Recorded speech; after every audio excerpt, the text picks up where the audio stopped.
Gonna moving out already? We're just about to hit the road. Yep, lightning fast. We'll start hauling our stuff in right after you're off.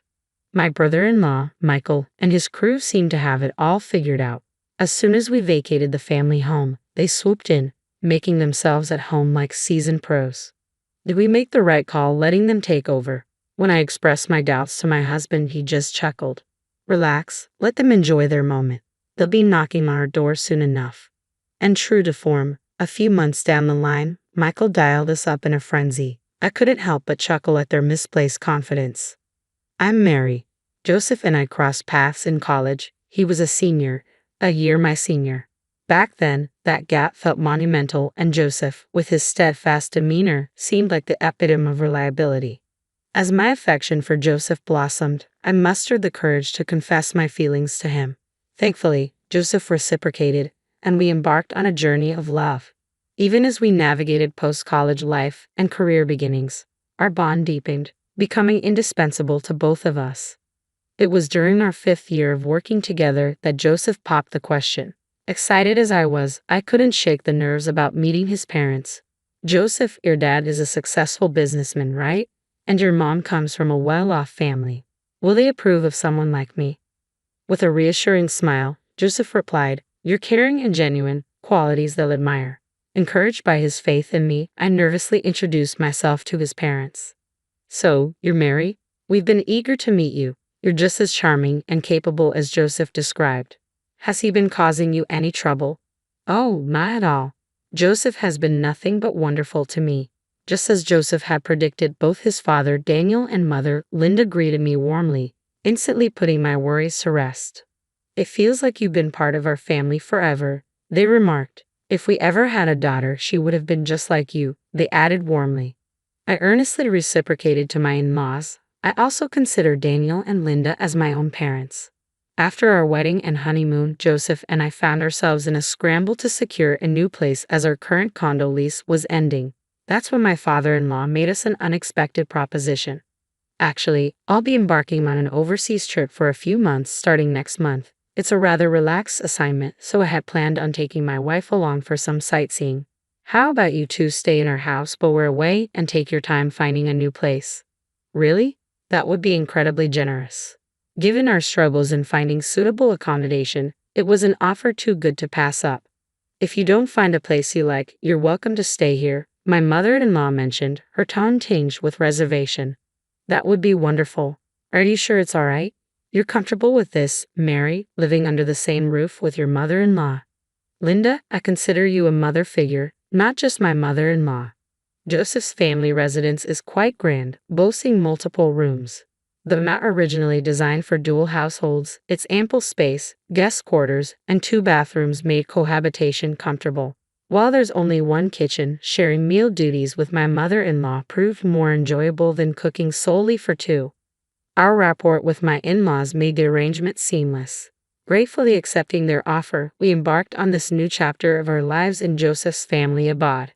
After our move, they threw a housewarming bash, extending invitations to all our relatives. You're the star of the show. Just relax and enjoy, my mother-in-law assured me. Yet I found equal delight in catching up with relatives I rarely had the chance to see. Joseph, you've truly found a gem, our relatives would remark each time my mother-in-law and I exchanged smiles. But then, a realization dawned on me. Joseph's elder brother was conspicuously absent. Joseph, the second son, had an older sibling named Michael, just 2 years his senior. While most of the relatives showed up, Michael and his wife were notably missing. Daniel, where are Michael and his wife today? I inquired of my father-in-law. His expression grew somber as he replied, They're fine, don't worry.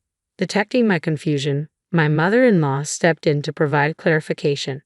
Michael used to be a regular at these gatherings, but ever since he married Jessica, he's kept his distance.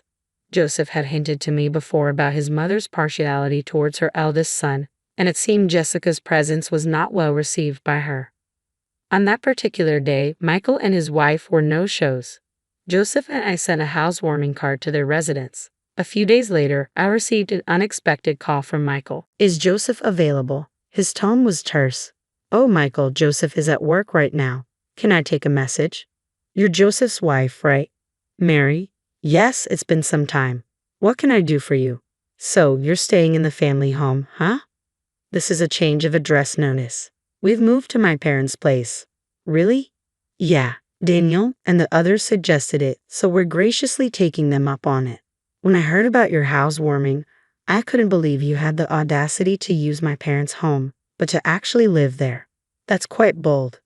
It was evident that Michael harbored resentment towards our living arrangement at his parents' house. Phone conversations aren't enough. I'm dropping by this weekend for a face-to-face chat. Dad will be away on business next weekend. I don't care about Dad. I need to have a conversation with you and Joseph.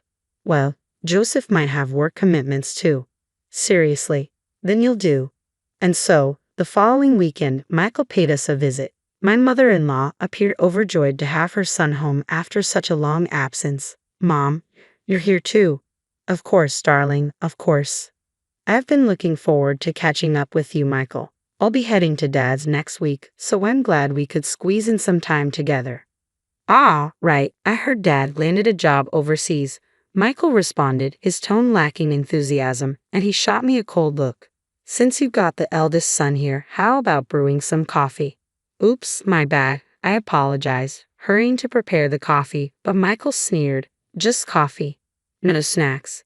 You really don't get it. Usually you serve up some sweets too. Apologies, I mumbled as I dashed to fetch some snacks, but Michael halted me. You're not planning on bringing out store-bought snacks, are you? Grab a cake from that place downtown. Remember that for next time. My mother-in-law appeared content with her eldest son's visit and offered no assistance. Mary, could you go pick some up?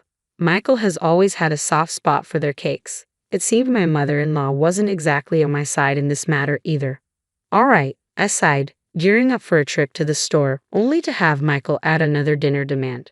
Whip me up a hamburger steak, and I want demi-glace sauce, homemade, none of that store-bought stuff. You're sticking around for dinner too. Any qualms? It's your duty as my brother's wife to entertain me. Off I went to the store and straight into meal prep. Despite his claim of wanting to chat, there was no time for conversation amidst Michael's culinary preferences.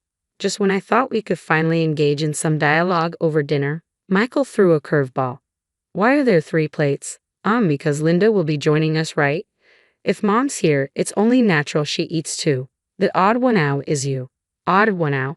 Yeah, I'd like to have a quiet meal with Mom. There's no seat for you. You can't be serious. After having me slave over dinner, Michael promptly ejected me from the house. I ended up dining solo outside, returning when I assumed the coast was clear. Shouldn't we talk now? I tentatively broached the subject with Michael, who brushed it off, claiming conversation was unnecessary at the moment. What do you mean? I asked incredulously. Jessica and I have decided to take up residence here. You and Joseph will need to find another place to live.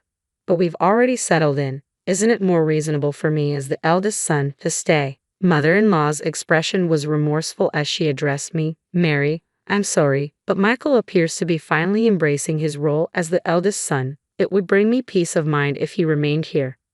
Upon hearing his mother's words, Michael smirked triumphantly. See, even Mom agrees with me, so pack up your things and vacate the premises. With that, Michael departed in high spirits. Caught off guard, I found myself alone in the bathroom when Joseph returned home from work. What's the matter, Mary? I recounted Michael's ultimatum to Joseph. Michael said that, I can't believe he would treat you like this.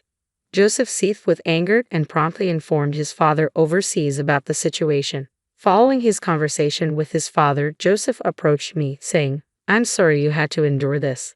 Let's find a new place and establish our own home. Empowered by Joseph's support, I began packing our belongings. Just as we were preparing to depart, Michael phoned. Are you finished moving out? We're about to head out. Yes, we're all set. We'll be bringing our belongings over shortly.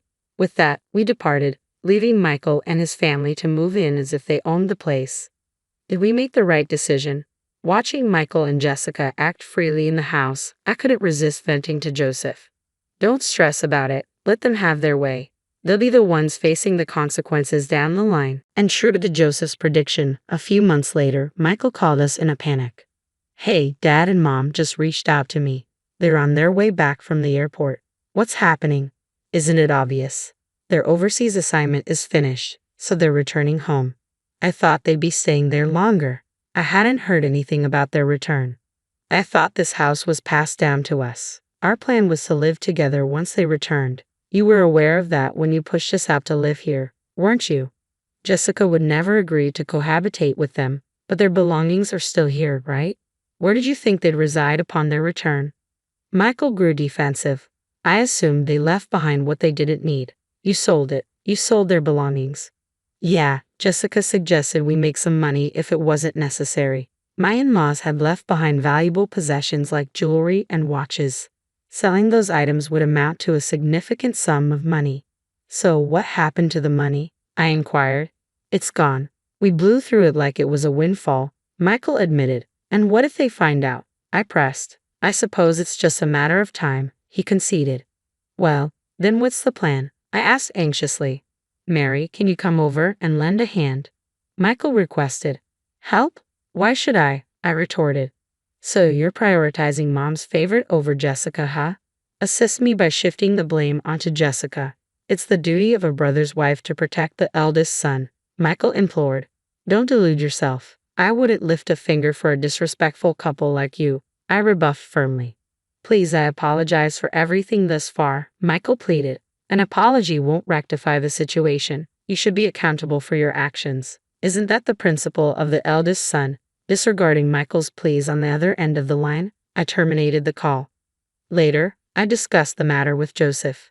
Joseph chuckled. Indeed, Jessica, who never saw eye to eye with Dad and Mom, would never agree to move back in. Dad even suggested we live wherever we please until they relent and vacate. He's covering all the relocation and rental expenses. I see, Joseph responded calmly despite his earlier anger at Michael's audacity, understanding why he kept silent. I thought if I told you, Mary, you might inadvertently warn them, Joseph explained. Apologies for not speaking up, he added. No problem. I feel much relieved now, I assured him.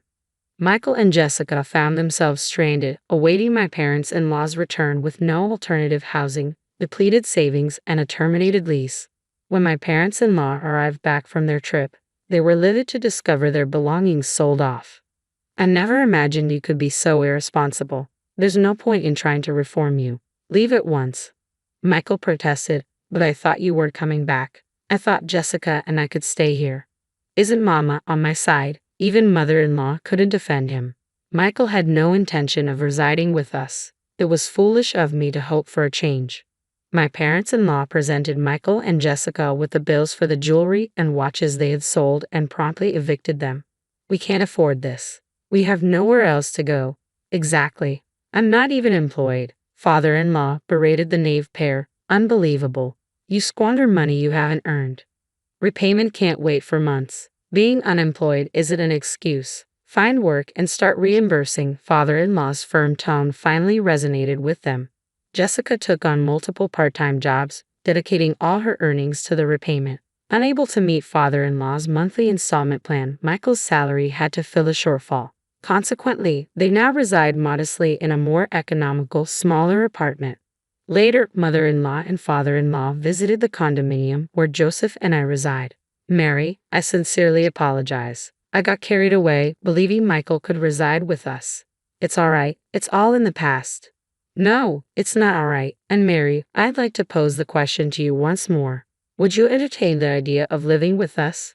Mother-in-law appeared genuinely contrite. We've always recognized that mother-in-law isn't a bad person. Joseph and I exchanged a glance and nodded. Our decision was made. Absolutely, if Daniel and Linda are agreeable, we'd be delighted to return to the house. We unanimously decided to reunite as a family of 4 under one roof. This experience seems to have deepened the bond between my in-laws and me even further.